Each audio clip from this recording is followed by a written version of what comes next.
Theresa May has forced International Development Secretary Priti Patel to quit after she held a series of meetings with top Israeli politicians without telling the Prime Minister.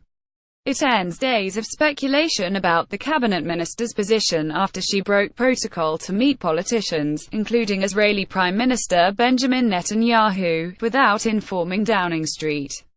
Ms. Patel arrived at number 10 for an hour-long face-to-face meeting with the Prime Minister just after 6 p.m. on Wednesday, having been ordered back to the country from Africa.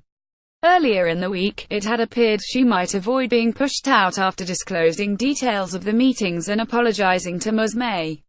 But it later emerged that she did not disclose all of the meetings that she had, angering number 10. In a letter to the Prime Minister, Ms. Patel said, "I accept that in meeting with organizations and politicians during a private holiday in Israel, my actions fell below the high standards that are expected of a Secretary of State. While my actions were meant with the best of intentions, my actions also fell below the standards of transparency and openness that I have promoted and advocated. I offer a fulsome apology to you and to the government for what has happened and offer my resignation." In response, the Prime Minister reminded Ms. Patel that cooperation between Israel and the UK had to take place formally, and through official channels. She added, "Now that further details have come to light, it is right that you have decided to resign and adhere to the high standards of transparency and openness that you have advocated." It first emerged last Friday that Ms. Patel had traveled to Israel over the summer and conducted a number of meetings and visits with Israeli officials and politicians. During the 13-day visit, which she described as a holiday paid for by herself, she was accompanied in meetings by Lord Pollack, president of Conservative Friends of Israel, and discussed departmental business with key figures including the Israeli Prime Minister Benjamin Netanyahu. It triggered accusations that she had ignored ministerial rules that she should tell the Foreign Office about business taking place overseas, and embarrass Ms. May, who was kept in the dark about it for months.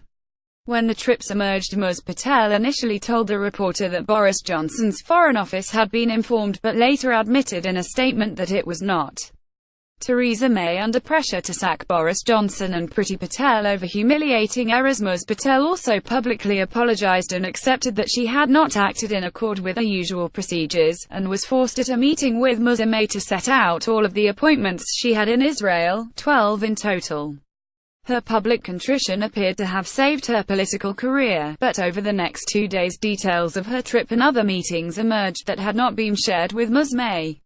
These included that she had discussed the idea of handing UK aid cash to the Israeli army to carry out humanitarian ops in the Golan Heights, that she had visited an Israeli field hospital there, and that she had a further meeting with another Israeli minister, Gilad Erdan, in Westminster.